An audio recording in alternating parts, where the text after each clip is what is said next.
nhận biết ngày hôm nay. Vậy trước khi vào hoạt động, cô có một điều rất là thú vị mang đến cho chúng mình đấy. Và để biết được điều thú vị đó là gì, cô mời các con cùng xem một đoạn video nhé.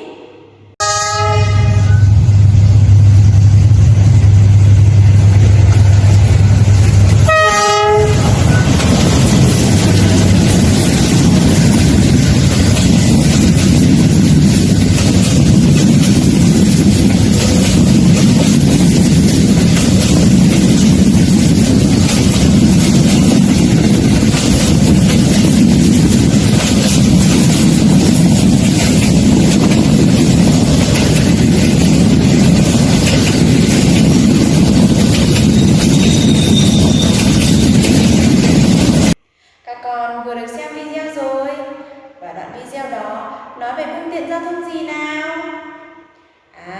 Đúng rồi, đó là tàu hỏa đấy các con ạ. Và bây giờ các con cùng nói to từ tàu hỏa với cô nhé. Tàu hỏa. Các bé nhắc lại một lần nữa nhé.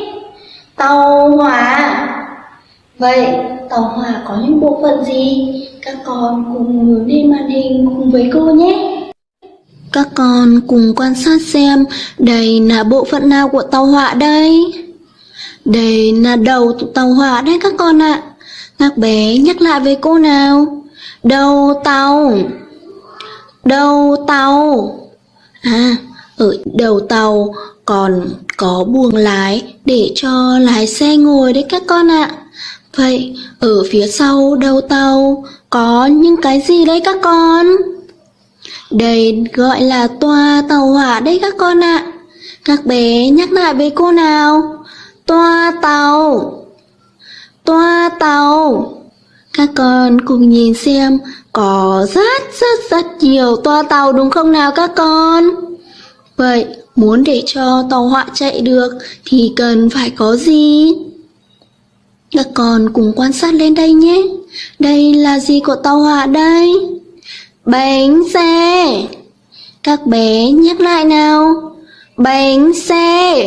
Có rất nhiều bánh xe đúng không? Vậy cô đố các con biết tàu hỏa dùng để làm gì?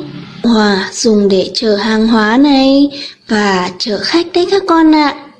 Vậy bây giờ các con cùng lắng nghe xem đây là tiếng gì nhé. Tiếng gì vậy các con ơi? Đó chính là tiếng của tàu hỏa đấy các con ạ. Tiếng của tàu hỏa kêu rất là to đúng không? Vậy khi ngồi trên tàu hỏa, các con phải làm gì? Các con phải ngồi ngay ngắn này và thắt dây an toàn, không được thò đầu, thò tay ra ngoài cửa sổ. Các con có đồng ý với cô không? Vậy cô còn có rất nhiều trò chơi về tàu hỏa đấy. Các con cùng xem các bạn nhỏ chơi làm đoàn tàu như thế nào nhé. Các con cùng xem thôi nào. Xịch xịch xịch một đoàn tàu nhỏ tí xíu bước mau mau, người đi đầu là chú lái tàu, còn phía sau cho nối đuôi nhau thành đoàn dài cho bước một hai.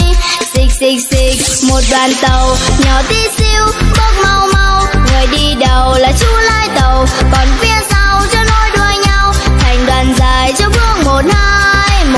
Các con vừa được xem các bạn nhỏ chơi trò chơi một đoàn tàu rất là giỏi phải không nào? Vậy ở nhà các con hãy rủ anh, chị, em của mình cùng chơi trò chơi một đoàn tàu nhé. Trong khi chơi, các con hãy nhờ bố mẹ quay lại một đoạn video rồi gửi lên nhóm lớp để cô và các bạn cùng xem các con ở nhà chơi giỏi như thế nào nhé. Vậy là giờ học của cô con mình đến đây là hết rồi. Xin chào và hẹn gặp lại các con vào những giờ học lần sau.